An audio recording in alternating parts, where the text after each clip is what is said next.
Good morning, my dear students of class 3.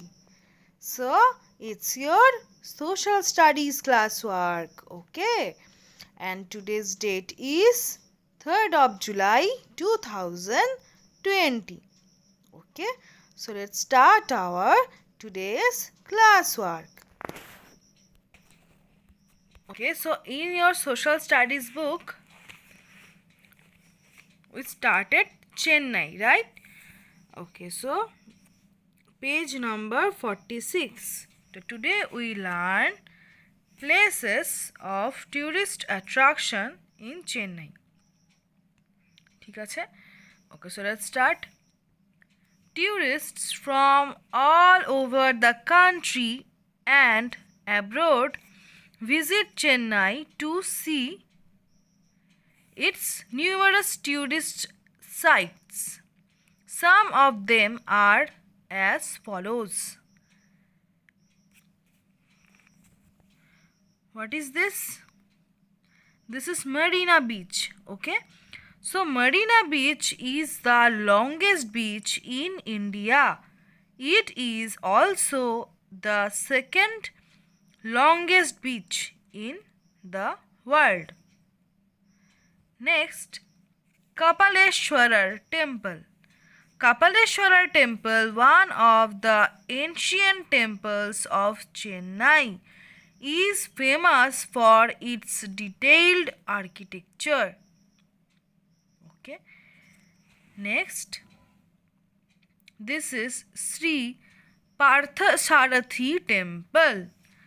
Sri Parthasarathi Temple, another ancient temple is famous for its beautiful carvings. Next, Santhom Basilica Church is a famous church in Chennai, which was built by the British. Next, Guindy National Park has a snake park and children's park.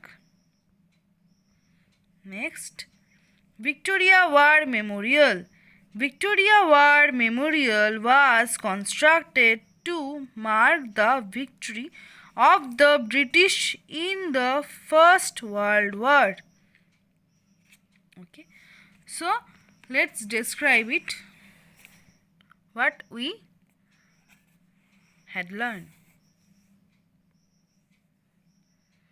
Places of tourist attraction, এর মানে চেন্নাইতে কিছু জায়গা রয়েছে যেগুলো পর্যটকদের দৃষ্টি আকর্ষণের জন্য খুবই প্রসিদ্ধ। ঠিক আছে, তো tourists from all over the country and abroad visit Chennai to see its numerous tourist sites. Some of them are as follows. এর মানে হলো যে আমাদের দেশের যত লোকজন রয়েছে আর কি, যত পর্যটক রয়েছে অল ওভার দ্য কান্ট্রি, পুরো দেশ জুড়ে যত পর্যটক রয়েছেন এবং অ্যাব্রোড দেশের বাইরেও, বিদেশ থেকেও কিছু পর্যটকরা রয়েছেন, তারা যখন ভিজিট করতে আসেন চেন্নাইতে, তো তখন চেন্নাইয়ের এমন কিছু সাইটস রয়েছে পর্যটকদের দৃষ্টি আকর্ষণের জন্য যেগুলো খুবই প্রসিদ্ধ। ঠিক আছে, নিউমারাস ট্যুরিস্ট সাইট রয়েছে, তো সেগুলো কি আমরা এখন ওগুলোই পড়ব। চলো let's start. So first, this is the picture of Marina beach. Okay, so Marina beach is the longest beach in India. It is also the second longest beach in the world.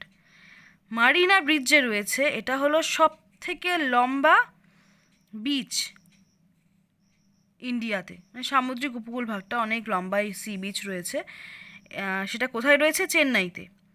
ঠিক আছে, আর ভারতের সব থেকে লম্বা যে সি বিচ রয়েছে ওটা হলো মারিনা বিচ, যেটা চেন্নাইতে রয়েছে। আর এই যে মারিনা বিচ রয়েছে এটা ওয়ার্ল্ডে, মানে পুরো বিশ্বে, পৃথিবীতে সেকেন্ড অর্থাৎ দ্বিতীয় সব থেকে বড় দৈর্ঘ্যের মধ্যে দ্বিতীয়তম হলো এই বিচটি। মানে ইন্ডিয়ার মধ্যে হচ্ছে সব থেকে লম্বা এই বিচটা, আর পুরো ওয়ার্ল্ডের মধ্যে দ্বিতীয় দৈর্ঘ্যতম সি বিচ। ঠিক আছে, তাহলে ওয়ার্ল্ডের মধ্যে সেকেন্ড আর ইন্ডিয়াতে ফার্স্ট লংগেস্ট বিচ হলো Marina beach. Okay okay, next this is Kapaleshwarar temple. Let's learn about it. Kapaleshwarar temple, one of the ancient temples of Chennai, is famous for its detailed architecture. এর মানে হলো কাপালেশ্বরার temple যে রয়েছে এটা ইন্ডিয়াতে মানে চেন্নাইয়ের যে অন্যান্য এনশিয়ান্ট টেম্পল মানে প্রাচীনতম টেম্পল যে রয়েছে চেন্নাইতে তাদের মধ্যে এই কাপালেশ্বরার টেম্পলটা খুবই প্রাচীনতম। ঠিক আছে, আর মানে খুবই ঐতিহাসিকপূর্ণ আর কি। আর is famous for its detailed architecture, মানে এই যে মন্দিরটি দেখতে পাচ্ছ এই মন্দিরের গায়ে অনেক খুব সুন্দর আর্কিটেকচার রয়েছে, ডিটেইলড মানে খুব সুন্দর স্ট্রাকচারটা, খুব সুন্দর, অনেক কারুকার্য করা। ঠিক আছে, খুব গঠনটা সুন্দর, খুব সুন্দরভাবে বানানো হয়েছে। Okay, next this is Shri Parthasarathy Temple. Okay, so let's learn about it. Sri Parthasarathi temple, another ancient temple, is famous for its beautiful carvings. তাহলে এই যে টেম্পল নাম কি? Parthasarathi temple, Shri Parthasarathy temple. ঠিক আছে, এটা হলো একটি অন্যতম প্রাচীনতম টেম্পল চেন্নাইয়ের। আচ্ছা, এটা কেন এত প্রসিদ্ধ? বিউটিফুল কার্ভিংসের জন্য, মানে খুব খোদাই করা, দেখো খুব সুন্দর খোদাই করা এই মন্দিরটি, খোদাই করে করে মন্দিরটি বানানো হয়েছে খুব সুন্দর কারুকার্য করে, সেই জন্য এটি খুবই প্রসিদ্ধ। ঠিক আছে, next this is Santhome Basilica Church. Okay okay, let's learn about it. Santhome Basilica Church is a famous church in Chennai which was build by the British. তাহলে চেন্নাইতে অন্য একটি চার্চ রয়েছে, নাম কি? Santhome Basilica Church. এটি খুবই ফেমাস চার্চ চেন্নাইতে। কেন? কারণ কি?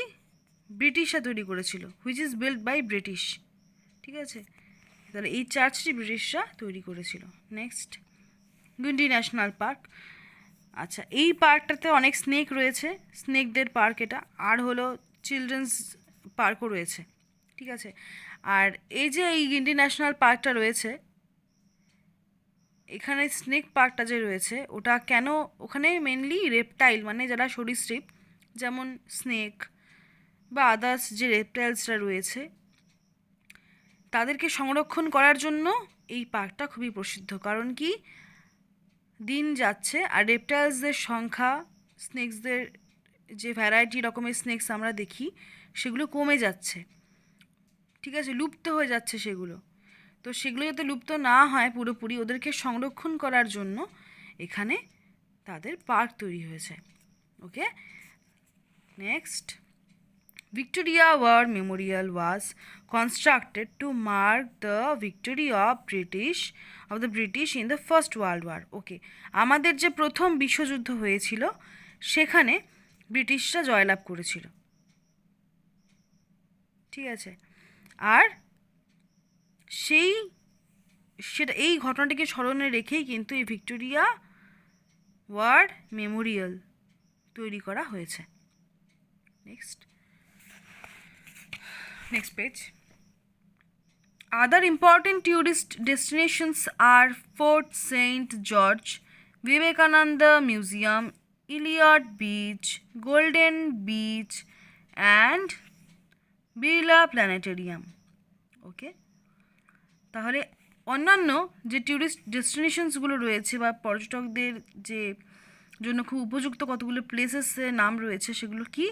Fort Saint George, Vivekananda Museum, Elliot Beach, Golden Beach and Birla Planetarium. Okay, let's learn about industries of Chennai.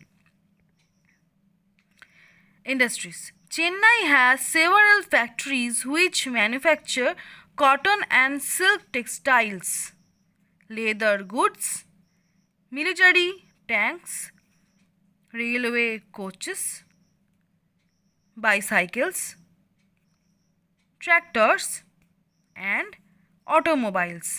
তাহলে চেন্নাইতে যে ইন্ডাস্ট্রিজগুলো রয়েছে, যে শিল্পগুলি রয়েছে কি কি?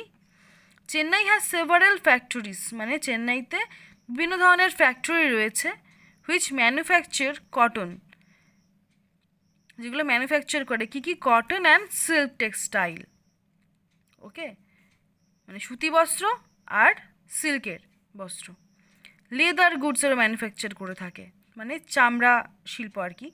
Military tanks, railway coaches, bicycles, tractors and automobiles. Okay, next, government offices. The offices of the governor, chief minister, other ministers, and senior official of the state government of Tamil Nadu are in Chennai. Most of them also live in Chennai. এর মানে হলো the offices of the governor. আচ্ছা, কার কার office রয়েছে এখানে? গভর্নরের office, chief মিনিস্টারের অফিস, আদার্স মিনিস্টার্সের অফিস, তারপরে senior officials of the state government, মানে আমাদের যে স্টেট রয়েছে সেই স্টেট গভর্নমেন্টের মানে রাজ্য সরকার, ঠিক আছে? তো তাদের যে সিনিয়র অফিসেসগুলো রয়েছে, তাদের যে অফিসিয়াল কাজকর্ম, তো তামিলনাড়ুর এই সমস্ত কিছুই কিন্তু চেন্নাইতে অবস্থিত, ঠিক আছে? Most of them also live in Chennai, বেশিরভাগ তারা চেন্নাইতেই থাকে। মানে তামিলনাড়ুর যে গভর্নর, চিফ মিনিস্টার্স রয়েছে, তাদের অফিসিয়াল যত কাজকর্ম সেটা সব কিন্তু চেন্নাইতেই রয়েছে। আর বেশিরভাগ governor, chief minister, state government সবার যে বাসস্থান বেশিরভাগই চেন্নাইতেই। Okay, and beyond borders, as in Chennai, a rice harvest festival is also celebrated in Bali, Indonesia. চেন্নাইতে যেমন রাইস হারভেস্ট ফেস্টিভ্যালটা হয়ে থাকে পোঙ্গল, সেটা বালি আর ইন্দোনেশিয়াতেও পালন করা হয়ে থাকে। Okay, so thank you my dear students, our today's class is over right now. Okay.